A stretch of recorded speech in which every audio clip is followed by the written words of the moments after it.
Hello, good evening everyone. आज के इस शॉर्ट एंड क्रिस्प सेशन के अंदर हम लोगों ने डिजास्टर मैनेजमेंट के जो अभी तक अलाइड एग्जामिनेशन या कई दफ़े नायब तहसीलदार के एग्जामिनेशन में पीवाईक्यूज जो आए हुए हैं पिछले कुछ सालों के अंदर उनको डिस्कस करेंगे। 18-19 पीवाईक्यूज हैं, उन पे एक बार दृष्टि डालेंगे। उसके बाद मैं एक दिन के अंदर एक और सेशन लेकर आऊँगा जिसमें जो नए एक्सपेक्टेड लाइंस के ऊपर कुछ क्वेश्चंस बन सकते हैं डिजास्टर मैनेजमेंट को लेके, उनको भी हम लोग डिस्कस करेंगे। क्वेश्चन अगर आप देखोगे पिछले कुछ वर्षों के अंदर जो डिजास्टर मैनेजमेंट में से प्रीलिम्स के अंदर आए अलाइड में 4 से 5 सवाल हर साल पूछे गए हैं और साथ ही साथ आप देखोगे क्वेश्चन का नेचर हाईली फैक्चुअल है। तो इसी लाइन ऑफ थॉट के अंदर मैं नए सवाल भी बना के लाऊंगा जिसके अंदर हम कुछ आशा रख सकते हैं कि इनमें से कुछ सवाल रिपीट हमारे एग्जामिनेशन के अंदर हो जाएंगे। चलिए क्विकली से इस सेशन को देखते हैं कि पहला सवाल है the term disaster is derived from which of the following language. आप देखिए 4 ऑप्शन हमारे सामने दिए गए हैं और इसमें से पूछा गया है कि डिजास्टर शब्द इनमें से कौन सी भाषा में सबसे पहले ओरिजिनेट हुआ था और वहीं से बाकी जगह डिराइव हुआ था। तो देखिए कि जनरली इस तरह के शब्द जो अंग्रेजी भाषा के शब्द है मूलतः 2 भाषाओं से आए हैं, लैटिन या ग्रीक। डिजास्टर शब्द जो आया है डिस एंड स्टार, इस शब्द से मिलकर बना है डस एंड स्टार, जो कि एक ग्रीक शब्द है। तो B is the right choice here. तो बी एक सही उत्तर यहां पे पाया जाएगा। चलिए अगला सवाल देखते हैं। Question number 2, the disaster management act was made in. Disaster management act जो कि सबसे पहला एक लीगल इंस्टीट्यूशनल फ्रेमवर्क है डिजास्टर मैनेजमेंट को लेके भारतवर्ष के अंदर, वो सन 2005 में पहली दफा भारत के अंदर इनेक्ट किया गया और बनाया भी गया।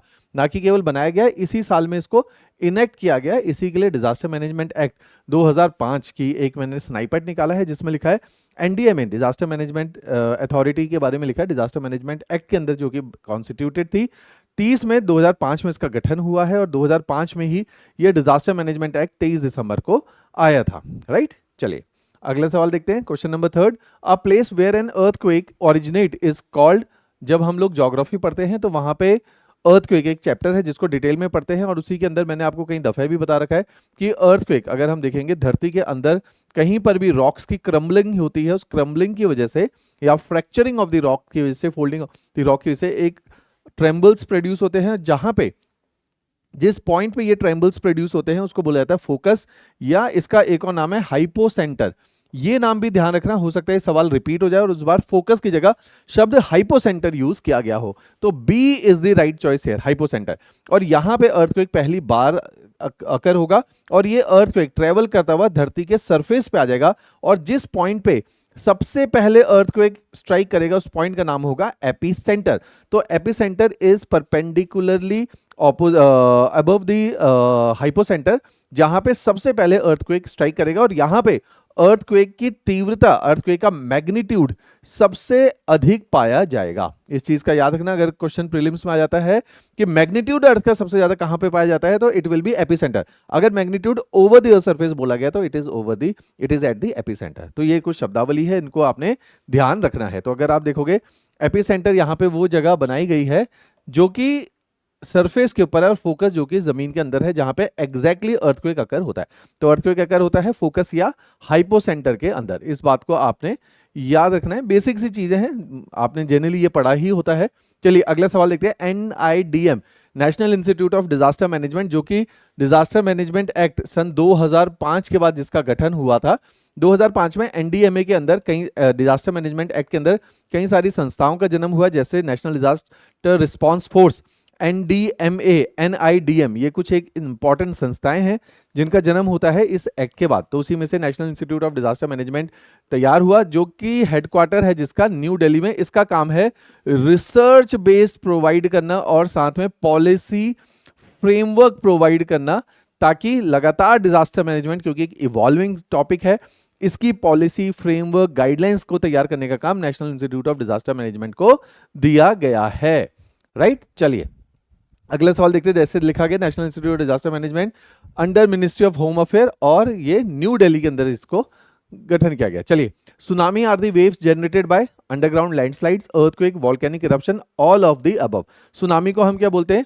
High amplitude waves. तो tsunamis are considered as the और defined as high amplitude waves. ये जो हाई एम्पलीट्यूड वेव्स हैं ये तीनों के कारण पैदा होती है। अगर अर्थक्वेक आता है वो तो मूलभूत कारण बनता ही है इसका। वॉल्केनिक इरप्शन, अगर अंडरग्राउंड लेवल पे, कई लेवल पे हम देखते हैं कि वोल्केनिज्म हमें जमीन के अंदर देखने को मिलता है, वो भी सुनामी का कॉज बनता है। कई दफे बहुत ज्यादा मड स्लाइड हो जाता है समुंदर के अंदर, जिसकी वजह से अर्थक्वेक प्रोड्यूस हो जाते हैं, सुनामी प्रोड्यूस हो जाते हैं। तो ये तीनों ही कारण बनते हैं सुनामी का। तो D is the right answer here. चलिए अगला सवाल देखते हैं। Which of the following is a natural hazard? इनमें से कौन सा हैजार्ड नेचुरल हैजार्ड है? हैजार्ड दो प्रकार के होते हैं, एक नेचुरल हैजार्ड होता है, एक मैन मेड हैजार्ड होता है। मैन मेड हैजार्ड का मतलब क्या है? जैसे इंडस्ट्रियल हैजार्ड, जैसे बायोलॉजिकल हैजार्ड, जैसे आजकल एक्सीडेंट चल रहे हैं, accident itself is a hazard. तो ये मैन मेड है, हमारी गलतियों से हो रहे हैं। लेकिन नेचुरल हैजार्ड कौन सा है? अर्थक्वेक नेचर के द्वारा किया जा रहा है, साइक्लोन नेचर के द्वारा, लैंडस्लाइड नेचर के द्वारा। तो all of the above are natural hazard, right. तो ये तीनों ही जो है नेचुरल हैजार्ड का एग्जांपल है, क्योंकि लैंडस्लाइड कई दफे अगर हम देखेंगे ट्रिगर होता है लैंडस्लाइड अर्थक्वेक के कारण, या लैंडस्लाइड ट्रिगर हो जाता है कई दफे हम देखते हैं not from the earthquake also deforestation है, जो कि एंथ्रोपोजेनिक इन नेचर है। कई बार कोपियस रेनफॉल या क्लाउड बर्स्ट की वजह से भी लैंडस्लाइड अकर होता है। तो ये इसमें से मैक्सिमम जो रीजन है वो नेचुरल रीजन बनते हैं, राइट। चलिए अगला सवाल, how much percentage of Indian land is prone to earthquake? अब ये नेशनल डिजास्टर मैनेजमेंट अथॉरिटी की जो गाइडलाइंस है उसके अंदर ये डेटा दिया हुआ था कि कितने प्रतिशत भारत का हिस्सा अर्थक्वेक प्रोन माना जाता है। द राइट आंसर इज, देखिए आप आंसर देने का उत्तर प्रयास कीजिए, अगर कमेंट सेक्शन में दे सकते हैं। 59% is the right answer, 59% is the right answer here. तो देखिए यहाँ पे ये इंफॉर्मेशन इंपॉर्टेंट है। अब अर्थ का सिस्मिक मैप, जो कि मिनिस्ट्री ऑफ अर्थ साइंस बनाती है, अर्थ का सिस्मिक मैप, उसने क्या बोला है कि भारत में 59% जो लैंड एरिया है इट इज, ये पीआईबी है, प्रेस इंफॉर्मेशन ब्यूरो, उसकी कटिंग है। 59% हो सकता है कि आपको बहुत अच्छा यहाँ पे नहीं दिख रहा हो, टेलीग्राम में जाके इस पूरी पीपीटी को डाउनलोड कर लेना, वहां पे आपको जो है ये सारा डेटा निकल जाएगा। तो यहाँ पे अगर आप देखोगे 59% लैंड एरिया जो है लैंड अर्थक्वेक प्रोन है। इसमें से भी कैटेगरी सेकंड से लेके कैटेगरी 5 तक क्लासिफाई किया गया है। तो इसमें लिखा गया है कि 4 जोन है, जोन 5 जो है वो सबसे ज्यादा सिस्मिकली एक्टिव है। जैसे हिमाचल का बहुत सारा हिस्सा 4 और 5 जोन के अंदर आता है। सेकंड जोन जो है, जोन 2 जो है वो लीस्ट एक्टिव माना जाता है। और भारत का 11%, अब प्रीलिम्स के लिए ये इंपॉर्टेंट है कि जोन 5 के अंदर कितना परसेंट एरिया माना जाता है। तो भारत का 11% एरिया जो है वो जोन 5 के अंदर कंसिडर्ड होता है। 18% एरिया जो है जोन 4 के अंदर कंसिडर्ड होता है, राइट। तो ये जो है कुछ एक डेटा दिया है, इंपॉर्टेंट है हमारे लिए। चलिए अगला सवाल सुनामी के ऊपर। अभी हमने पढ़ा कि सुनामी के रीजन बनते हैं लैंडस्लाइड, सुनामी का रीजन बनता है अर्थक्वेक और साइक्लोन। अभी बोला गया है कि इनमें से पावरफुल सुनामी कौन प्रोड्यूस करता है, कि इन सभी से सुनामी आता है, लेकिन सबसे अधिक सुनामी जो है, स्ट्रॉन्ग सुनामी आता है अर्थक्वेक से, क्योंकि under water earthquake, submarine earthquake से स्ट्रॉन्ग सुनामीज प्रोड्यूस होते हैं। जैसे हम देखते हैं कि सन 2004 में सुंडा रीजन के अंदर, जो कि इंडोनेशिया का एक रीजन है, सुंडा रीजन के अंदर अर्थक्वेक आता है, और सुंडा ट्रेंच भी हमारी है, उसी के अंदर एक अर्थक्वेक प्रोड्यूस होता है। उस अर्थक्वेक की वजह से इतने हाई एम्पलीट्यूड वेव्स जनरेट होती है, जो भारत के अंदर तक भी, जो कि हजारों किलोमीटर दूर है, इतनी डिस्ट्रक्शन कैरी आउट करती हैं। तो D is the right answer, right. चलिए 9th क्वेश्चन देखेंगे। Landslide occur due to intensity of rainfall, steep slope, deforestation, all of the above.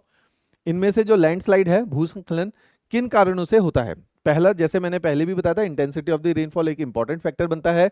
Slope की स्टीपनेस एक बहुत इंपॉर्टेंट फैक्टर बनता है, जिसकी वजह से आप देखोगे जनरली वेस्टर्न घाट में लैंडस्लाइड नहीं होते। वायनाड एक एग्जांपल है, पहले भी यहाँ पे हो चुका है। अदरवाइज लैंडस्लाइड वेस्टर्न घाट में नहीं होते हैं, क्योंकि स्टीपनेस नहीं है स्लोप के अंदर, और डिफॉरेस्टेशन भी एक कारण बनता है लैंडस्लाइड का। तो ये सारे ही कारण हैं जिनकी वजह से लैंडस्लाइड ट्रिगर आउट हो जाएंगे, राइट। चलिए अगला देखते हैं। International tsunami information centre is in, इनमें से सुनामी के लिए international tsunami information is in Honolulu, जो कि यूएसए का एक हिस्सा है, और एक आइलैंड है हवाईयन आइलैंड, वहां पे जो है सुनामी का एक इंफॉर्मेशन सेंटर खोला गया है हवाई के अंदर। और ये सेंटर खोला गया, जैसे कटिंग के साथ देखेंगे, यूनाइटेड नेशन ने ही सेंटर को खोलने में सबसे ज्यादा हेल्प करी है। और सॉरी, यूएन की एक संस्था है NOAA, जिसको कई बार मैं आपको क्लासेस में पढ़ाता भी हूं ज्योग्राफी की, कि ये संस्था एटमॉस्फेरिक एंड ओशियनिक रिसर्च के लिए इनका बहुत बड़ा कंट्रीब्यूशन है। इन्होंने 1965 के अंदर ये जो है इंटरनेशनल सुनामी इंफॉर्मेशन सेंटर का स्थापना करी है, राइट। चलिए अगला सवाल। Area of coastline which is vulnerable to storm surges, cyclones and tsunami is, Bharat की इनमें से कितने किलोमीटर की जो कोस्टलाइन है, 7516 किलोमीटर की टोटल कोस्टलाइन है, उसमें से कितने किलोमीटर की जो कोस्टलाइन है it is vulnerable to such kind of disaster? The right answer is according to disaster management authority, जो कि उनकी वेबसाइट के ऊपर ही लिखा गया, 5700% जो भारत की कोस्ट लाइन है it is vulnerable to this kind of disaster. देखिए ये एनडीएमए की फाइंडिंग है और ये इंपॉर्टेंट है इसलिए स्नाइपर लगा है, इसमें और भी डेटा दिया हुआ सब इंपॉर्टेंट है। देखो डेटा क्या कहता है, आउट ऑफ 36 स्टेट, डेटा थोड़ा पुराना है तब 36 था, and union territory in the country 27 are disaster prone, 58.6% land mass is prone to earthquake, जो कि हम राउंड ऑफ करके 59% बोलते हैं, 12% land is prone to flood and river erosion, out of 7516 kilometer coastline 5700 kilometer coastline is prone to cyclones and tsunami.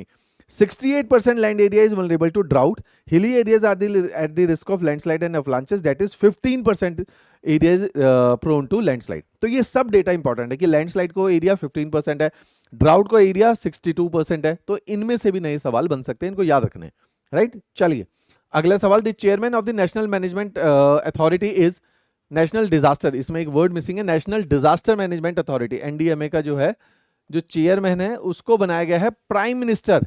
ये याद रखना है, prime minister is the chairman of national disaster management authority, क्योंकि national disaster management authority के अंदर हमारे को कई सारी मिनिस्ट्रीज का कोलैब करना पड़ता है, क्योंकि कई सारी मिनिस्ट्रीज इंटरलिंक्ड है। जैसे उदाहरण के तौर पे अगर हमें बारिश के बारे में या भूस्खलन के बारे में स्टडी करनी है तो हमें मिनिस्ट्री ऑफ अर्थ साइंस की research, ministry of earth science की हेल्प लेनी पड़ेगी।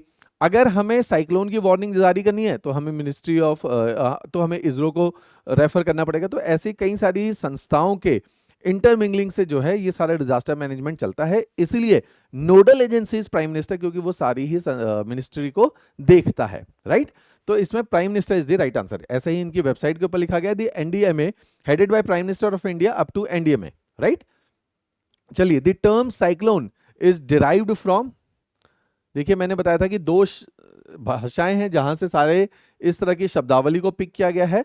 The right answer is Greek. तो ये ग्रीक शब्द से साइक्लोन शब्द निकाला गया है और इस शब्द को पहली दफा, ये भी वेबसाइट पे लिखा हुआ है क्योंकि इंपॉर्टेंट है, एनडीएमए की वेबसाइट पे है, ग्रीक शब्द से साइक्लोन शब्द आया है और ये शब्द दिया है हेनरी ने। ये नाम आप लोगों ने याद रखना है कि ये नाम भी रिपीट हो सकता है, राइट। तो इसके ऊपर क्वेश्चन पूछा जा सकता है, हेनरी ने सबसे पहले ये नाम दिया है। चलिए 14 question, in which month in India floods are likely to occur. अब देखो आपको थोड़ा सा ज्योग्राफी की नॉलेज इसके अंदर होनी चाहिए अगर हमें देखना है कि फ्लड्स लाइकली टू अकर होने के चांसेस क्या हैं। देखिए मई अप्रैल के अंदर ड्राई सीजन होता है, अप्रैल नहीं हो सकता। एक हमारा सीजन है, मैं ज्योग्राफी में पढ़ाता हूं, ड्राई समर्स। ड्राई समर का मतलब है जिस टाइम पे समर शुरू हो जाती है लेकिन बरसातें नहीं होती हैं। March April May are considered as season of dry summer. इसी का लेटर हाफ आता है वेट समर। गर्मियां तो होती हैं जो आजकल चल रही हैं लेकिन बारिश होती रहती है और इसी को बोला जाता है south west monsoon, wet summer को। तो वेट समर के बीच में ही आजकल अगर आप देखोगे रोज न्यूज़पेपर में हिंदू अगर आप देखोगे, और मैं आईएएस वाले चैनल पे भी आपको लोगों को पढ़ा ही रहा हूं जिसके अंदर मैं बताता हूं कि ऑलमोस्ट जब भी मेरा सेशन होता है थर्सडे को 10 में से 3 सवाल फ्लड के ऊपर ही होती हैं या डैम्स के ऊपर होते हैं, क्योंकि ऑलमोस्ट इंडिया के सारे भाग में आजकल फ्लड्स आ रहे हैं। तो right answer is June to September. ये वाला जो टाइम होता है जिसका आप देखोगे जिसको वेट समर बोला जाता है, जून, जुलाई, अगस्त एंड टिल 15 सितंबर, यहां तक बारिश ज्यादा रहती है। तो ये वाले सीजन में सबसे ज्यादा हमें फ्लड्स देखने को मिलते हैं। तो right answer is C is the right answer. June to this September वाला month is most likely where floods will occur. चलिए अगला देखते हैं 15 नंबर सवाल, इनमें से सुनामी किस समय आने की सबसे ज्यादा संभावना रहती है? क्या सुबह, क्या शाम, इवनिंग, मॉर्निंग, कौन से समय में सुनामी आने की सबसे ज्यादा चांसेस रहते हैं? तो हमें समझना पड़ेगा tsunamis are primarily driven by earthquake. Factor और भी हैं, वॉल्केनो भी हैं।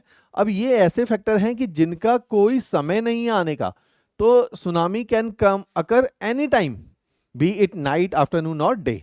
तो tsunami can occur any time, right. चलिए अगला सवाल देखते हैं, United nation disaster management team is responsible for solving problems resulting from disaster in which of the following continent.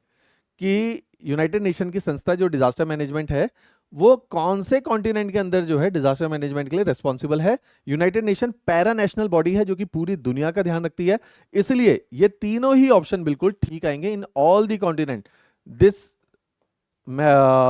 Organisation is responsible for managing disaster, right. चलिए अगला सवाल, Asian disaster preparedness centre अभी बहुत इंपॉर्टेंट है। Asian disaster preparedness centre इसी साल इसकी एक मीटिंग हुई है जुलाई के अंदर ही। तो the right answer is Asian disaster management centre is in Bangkok. जो कि थाईलैंड की राजधानी है। और इसी साल बैंकॉक के अंदर मीटिंग हुई है। अगर पूछा जाए इस साल एशियन डिजास्टर प्रिपेयर्डनेस की मीटिंग कहां पर हुई है, तो बैंकॉक के अंदर हुई जुलाई में। लेकिन मीटिंग को जो हेड किया है वो भारत ने किया है। The meeting has been headed by India. ये चीज का ध्यान रखना है और यही यहां पर दिया भी गया है। देखिए, as a representative of government of India, Shri Rajendra Singh, member of HOD national disaster management authority, has taken over the chair of Asian disaster preparedness centre from China. पहले किसके पास थी? चाइना के पास। और 2024-25 में चेयर हमारे पास है, लेकिन मीटिंग बैंकॉक के अंदर हुई है। एडीडीपी की, जो कि एशियन डिजास्टर प्रिपेयर्डनेस सेंटर है, इसके 8 फाउंडिंग मेंबर हैं, जो कि आपको याद रखने हैं। ये आउट फाउंडिंग मेंबर में से भी सवाल पूछा जा सकता है, जिसके इंडिया के आसपास साउथ एशिया और साउथ ईस्ट एशिया के नेशंस हैं। फॉन्ट साइज थोड़ा छोटा है, आपको पीडीएफ बाद में मिल जाएगी टेलीग्राम के ऊपर, वहां से भी आप देख सकते हैं। Bangladesh, Cambodia, China, Nepal, Pakistan, Philippines, Sri Lanka and Thailand are the founding member of ADPC, right. तो इस चीज को आप लोगों ने ध्यान रखना है। चलिए, लास्ट सवाल, how much of India coast line is vulnerable to disaster? इनमें से भारत की कितने किलोमीटर की जो कोस्ट लाइन है it is vulnerable to disaster? The coast line is primarily vulnerable to, हमने देखा था, tsunami, cyclones and storm surges. ये 3 लेवल पे हमारी कोस्ट लाइन जो है वल्नरेबल है। और जो डेटा था वो 5700 किलोमीटर एनडीएमए ने दिया था, राइट। तो यहां पर भी यही डेटा ठीक रहेगा, D is the right answer here, right. तो यहीं से सेम रेफरेंस हम लोग ड्रॉ कर रहे हैं, राइट। तो आज के सेशन में हम लोगों ने 19 सवाल किए हैं जो ऑलरेडी डिजास्टर मैनेजमेंट से आ गए हैं। इसके अलावा मैं कुछ और नए सवाल बना रहा हूं आजकल, 1-2 दिन के अंदर उन सवालों को डिस्कस कर लेंगे। लास्ट मूवमेंट में भी पढ़ लोगे तो याद रहेंगे, क्योंकि बिल्कुल ही फैक्चुअल है। इसमें से बहुत सारी इंफॉर्मेशन ऑलरेडी आपको आती थी, कुछ एक आपकी नई वैल्यू एडिशन हुई है, राइट। चलिए, थैंक यू एवरीवन।